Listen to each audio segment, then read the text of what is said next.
Hello বন্ধুরা, welcome to my channel. তো আজকের দিনটা হচ্ছে কোজাগরী লক্ষ্মী পুজোর পরের দিন। তো আমি আগের দিন করতে পারিনি। তো এখন দেখো সবার প্রথমে যেটা বলে দিই, তো এখন বাজে ঘড়ির কাঁটায় ঠিক 4টে। তো দেখো আমি উঠে পড়েছি, যেহেতু আজকে মাকে পুজো দেবো। তো আমার একটু প্রবলেম হয়েছিল, মেয়েদের যেই প্রবলেমটা হয় সেই প্রবলেমটা আমার হয়েছিল। তো সে তার জন্য পুজো দিতে পারিনি, কিন্তু মা চেয়েছে আমার এত তাড়াতাড়ি কমে না, কিন্তু ঠাকুর যখন চায় তোমার থেকে পুজো নেবে তো কোনো বাধা বিঘ্নই আটকাতে পারবে না। তো আমার সব কিছু তো খুব তাড়াতাড়ি ঠিক হয়ে গেছে।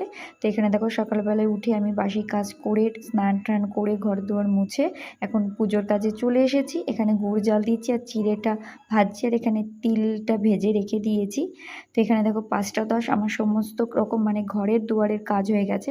আর এই জায়গাটা আমি দরজাটা দিয়ে দিচ্ছি, খোলা রেখেছিলাম। আমার না তখন একটু হঠাৎ করে গাটা কেন জানি ভার লাগছিল, একটু ভয় ভয় করছিল, যদি বা এত ঘুটঘুটে অন্ধকার। আর তোমাদের দাদাভাই তখন উঠে গেছিলো, কোন সময় মানে একটু উঠেছিল। তো দেখছিল, বলছিল বাবা তোমার এত কিছু হয়ে গেছে। তো এখানে চিড়ের নাড়ু তিলের নাড়ু সব হয়ে গেছে। তো নেক্সট পরে ভিডিও আসছে।